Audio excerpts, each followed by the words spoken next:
आज ही सब्सक्राइब करें और अपने पसंदीदा शोज का आनंद लें।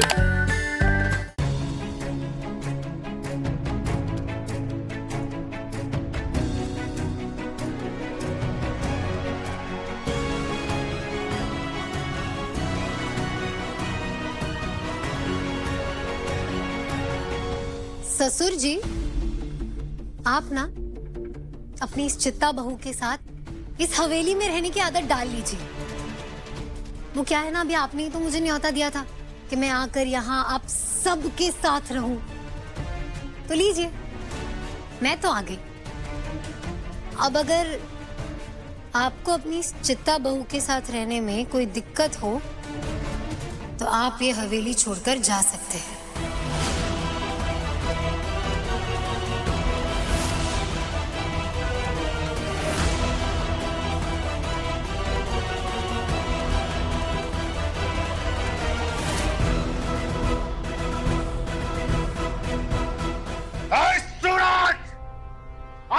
सुन रहा है? तेरी जो बीबी है, अरे जाके लगा दो तमाचा उसके मुंह पर। अरे तेरे बाप को हवेली से निकालने का बात किया है ना? खून नहीं खोला का तेरा? खून तो खोल रहा है मेरा। अरे किसका खून नहीं खोलेगा जिसकी ऐसी पत्नी होगी? लेकिन मैं क्या कर सकता हूं? जब ये आपसे नहीं डरती है, एक मंत्री से नहीं डरती है, तो मुझसे क्या खाक डरेगी? ऊपर से कानून की पढ़ाई कर रखी है इसने। अगर इसके साथ जोर जबरदस्ती की, रोक टोक की, तो भारतीय न्याय संहिता की 498A 80, 81, 82, 83, 84, 85 पता नहीं कितनी धाराएं लगा के मुझे इसे टॉर्चर करने के जुर्म में जेल भिजवा देगी। पहले ही बाहर न्यूज फैल चुकी है कि हमारे घर में फूट पड़ गई है। अगर मैं जेल चला गया तो और बदनामी होगी। और आपको भी कहां छोड़ेगी ये? आप भी जाएंगे मेरे साथ जेल। आप पे भी पता नहीं कितनी धाराएं लगाएगी। सुन लिया ससुर जी? चलिए, आप अपना नहाना कंटिन्यू कीजिए, मैं चलिए अपने कमरे में। वहीं रुको जागृति।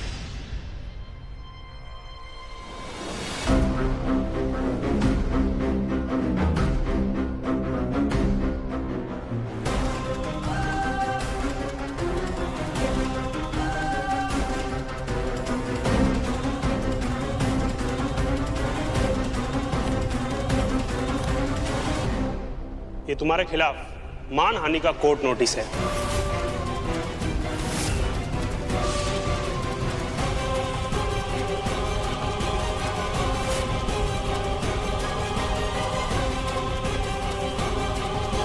पर किसने किया और क्यों? ठाकुर साहब पे तुमने लड़कियों की तस्करी करने का आरोप लगाया था, पर हमने वहां जाके देखा तो सारी लड़कियां सही सलामत अपने घर में थी। पुलिस ने पूछताछ की तो सभी ने यही बताया कि ना ही वो किडनैप हुई थी, ना ही खरीदी या बेची गई। कालीकांत जी जैसे ईमानदार और जिम्मेदार आदमी के ऊपर ऐसे घटिया और घिनौने इल्जाम के चलते तुम्हारे ऊपर मानहानि का मुकदमा चलेगा जागृति।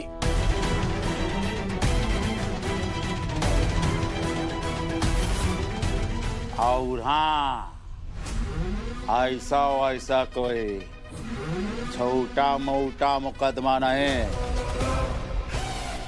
पूरा 200 करोड़ का शुद्ध मुकदमा लगेगा। पहले पैसा दो, उसके बाद कमरे में घुस जा।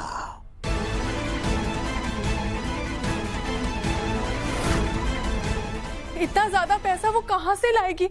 आप वापस लीजिए मुकदमा। अरे गंगा जी, जब दिमाग कम हो तो जुबान ज्यादा नहीं चलाना चाहिए। मैं तुम्हें 2 दिन का समय देती हूँ जागृति, साबित करो कि तुमने मंत्री जी पे जो इल्जाम लगाया था वो सच है।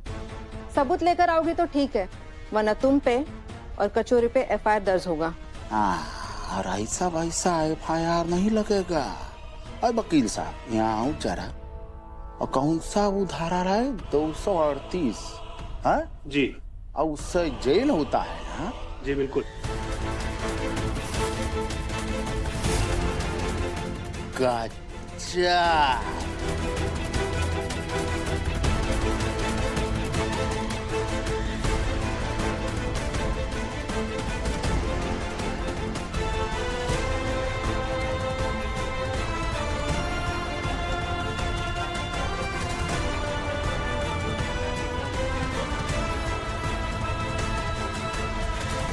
आई विश मैं तुम्हारी हेल्प कर पाते जागृति, पर मेरे भी हाथ बंधे हुए हैं।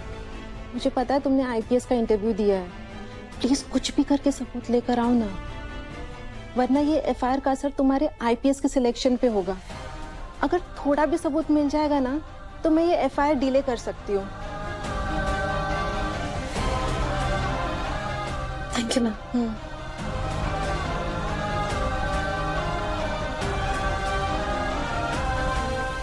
जागृति,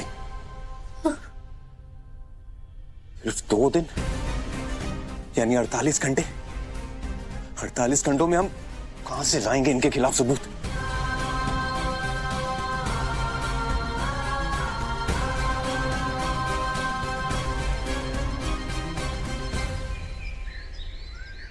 हाँ बिंदी मौसी, हम कह रहे हैं ना, हम बिल्कुल ठीक है, बिल्कुल सुरक्षित है। आप ना हमारी चिंता छोड़ दीजिए। अच्छा बिंदी मौसी, हमारी बात ना ध्यान से सुनिए। आपको एक काम करना है, आपको उन 5 लड़कियों को कालीकांत ठाकुर के खिलाफ गवाही देने के लिए कुछ भी करके राजी करना है। हाँ, आगे क्या करना है वो हम आपको बताते रहेंगे। हम अपना ख्याल रखेंगे, आप भी अपना ख्याल रखिएगा, ठीक है? और ज्यादा चिंता नहीं।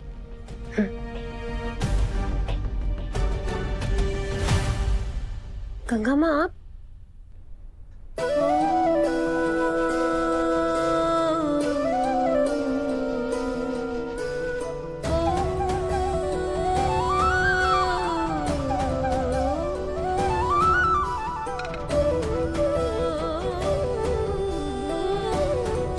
ठाकुर साहब अपने पे आ जाए ना तो जान लेने और देने में संकोच नहीं करते।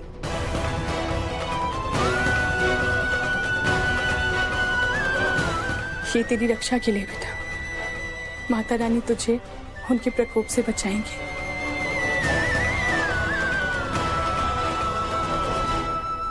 कार है धपोर संग, अपनी बीबी से डर के वो मुकदमा के नाम पर गिदड़ बन गए ना तुम?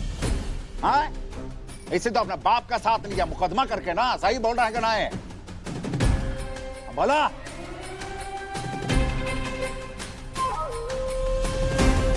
अब चलाओ, अगर तुम अपने बाप के साथ हो तो जाओ और वो बंदूक जो है लेकर आओ, जो तुम्हारी बीवी जो है तुम्हारे बाप के खिलाफ सबूत के नाते यूज कर रही है। लेकर आओ यहाँ और हमको दो। जाओ, हम तभी मानेंगे तुम अपने बाप के साथ हो। जाओ।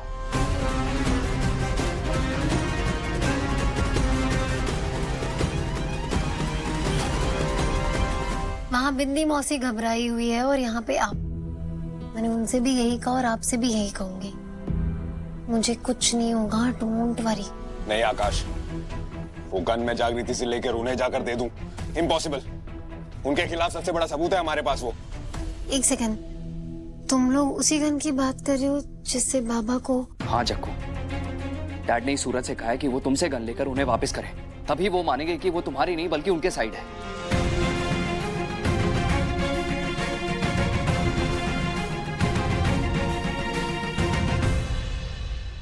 सूरज, अभी तुम वही करो जो वो कह रहे हैं। हमारे पास इस वक्त इतना टाइम है ही नहीं कि हम उनसे उलझे। सबसे पहले हमें मेरे खिलाफ जो एफआईआर होने वाली है ना, उसे रोकना है।